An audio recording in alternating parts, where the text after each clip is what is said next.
بسم الله الرحمن الرحيم. اللهم صل على النبي. النهارده احنا هنعمل جمبري مشوي. انا بجيب الجمبريايه بفتحها من الظهر من هنا كده من فوق واطلع عمود الرمل وتحت الحنفيه بغسلها كده من الراس ونشوف. ومعايا كمان كابوريا هعملها يعني مش مشويه. انا باجي اعمل ايه؟ بشيل الجزء ده كده واقوم رافعاه من الناحيه دي كده وارفع الصفيحه. طبعا مش عارفه اعمل بايدي. الصفيحه دي اللي هي الجزء ده المغطي ده بشيله خالص. هنشيله واوريكم انا عملت ايه. انا شلت الصفيحه ده المكان اللي تحت الصفيحه. انا بشيل الحاجه دي كده وهشيل الجزء ده برضو كده وهنضفها كويس تحت الحنفيه وهاجي كده هقوم قسمها 2 من هنا كده. اهم حاجه عندي واشيل الجزء ده برضه ده بقها بتبقى صاحيه بتعض منه. اهم حاجه بشيل الصفيحه وانضف تحتها الحاجات اللي انا قلت عليها دي. وبعدين هنشوف هنعمل ايه مع بعض اما نخلص ونغسل كويس تحت الحنفيه.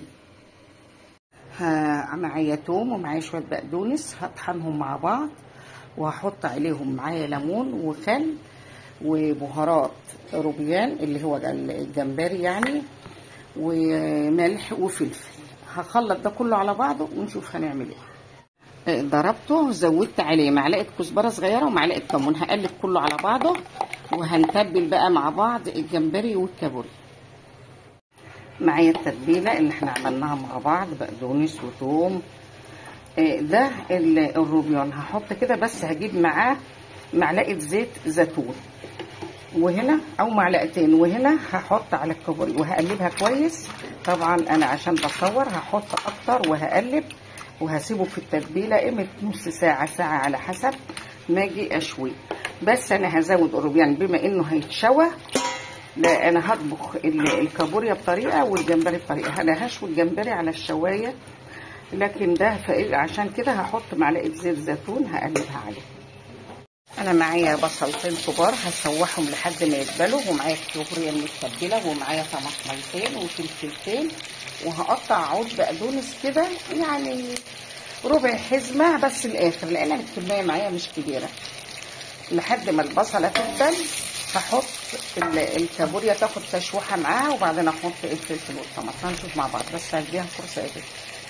خلاص البصل اتدبل هحط طبعا الكابوريا في التتبيله بتاعتها هحط تشويحه وهحط كله مره واحده. هو فيها تتبيلتها فيها الملح والفلفل وبهارات السمك فيها كل حاجه والثوم وكل حاجه. هقلبها هي ما بتاخدش وقت وهسيبها شويه لحد ما تستوي. هنقدمها مع بعض في الاخر خالص. هحط عود بقدونس. الكابوريا خلاص حطيت لها شويه بقدونس بس ايه انا هنشفها شويه عشان السائل اللي نازل منها ده انا عايزاها تبقى ناشفه كده لان دي ازازه. هنقدم معاها عيش وطحينه والجمبري اللي احنا شاويينه ما شاء الله. مره ثانيه هبقى اعمل لكم شوربه سي فود وهسيبها شويه على لحد ما السائل ده ينشف. انا عندي الشوايه سخنه هدهنها زيت منديل كده مبلل فيه زيت.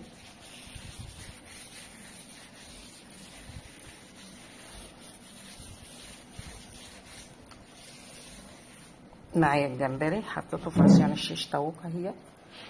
هحط بقى كده ارصه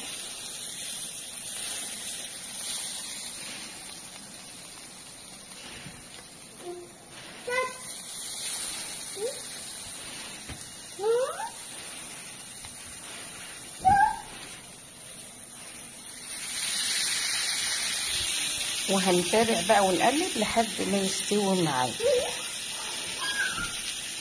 اللف ده شوف اللون اتغير وده لسه هقلب ده كمان. شايفين ما شاء الله شايفين الجمال.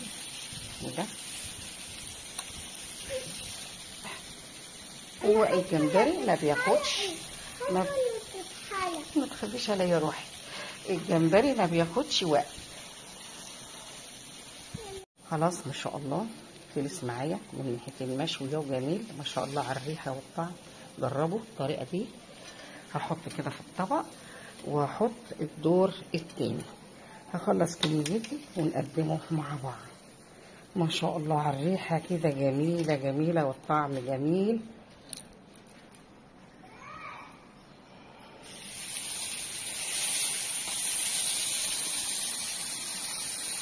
الله الله على الجمال والريحة والجمال.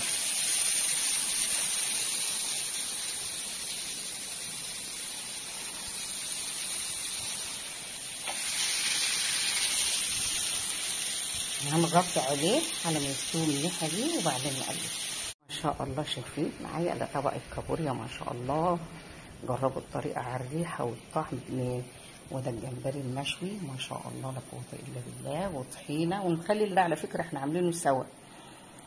ونجيب العيش بقى وبألف هنا وشفا كده، سفرة جميلة أزازة حاجة حلوة وبألف هنا وشفا.